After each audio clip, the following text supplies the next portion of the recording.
Danes v rubriki Na filmski krivulji nadaljujemo s predstavitvijo legendarnega švedskega filmskega režiserja Ingmarja Bergmana.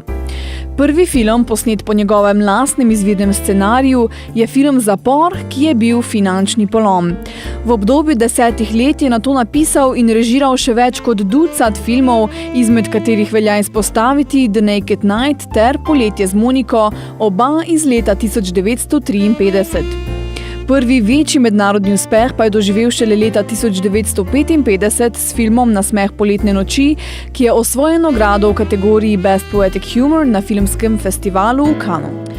Brezhibno mešanico komedije in drame sta nato nasledila bržkone najbolj poznani Bergmanov film in tudi eden izmed najbolj poznanih filmov v zgodovini sedme umetnosti, Sedmi pečat, in nič manj kvalitetne Divje jagode.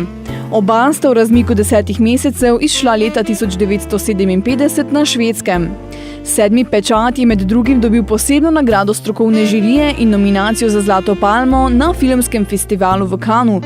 Prav tako pa je po njem Slovenska nacionalna televizija poimenovala sredin termin posvečen predvsem nekomercialnim filmom.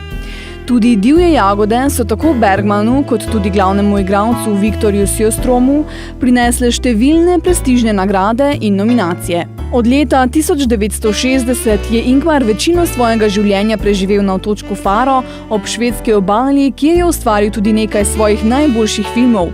V zgodnjih 60 letih je režiral trilogijo, ki se je ukvarjala z vero in s slednji pripadajočemu in neizbežnemu dvomu v Boga. Trilogijo so sestavljali filmi Through a Glass Darkly, Winter Light in The Silence. Leta 1966 se je lotil filma Persona, katerega je imel sam za svoj najpomembnejši projekt. Ob tem, da je šokantni eksperimentalni film dobil kar nekaj nagrad, so ga hitro razglasili tudi za mojstrovino. Leta 1976 so ga zaradi suma utaje davka aretirali, a že po 3 mesecih opustili vse obtožbe proti njemu, saj naj bi šlo za nesporazum. Še istega leta je Bergman zaprl svoj filmski studio na otočku Faro, odšel v tujino in prisegal, da ne bo nikoli več snemal filmov na Švedskem. Nekaj časa je resno razmišljal tudi o delu v Ameriki. Njegov naslednji film, Kačje jajce, je bil kot ameriško-nemška koprodukcija, posnet v angleškem jeziku in prav tako velja za prvi film, ki ga v celoti naredil izven Švedske. Leta 1982 se je nato vendarle vrnil na Švedsko, kjer je tudi ostal. Po režiji filma Fanny in Alexander je napovedal, da se bo prenehal ukvarjati s filmom in bo svoj čas popolnoma posvetil gledališki režiji. Od takrat pa do svoje smrti je vseeno napisal še nekaj filmskih scenarijev in posnel nekaj televizijskih projektov.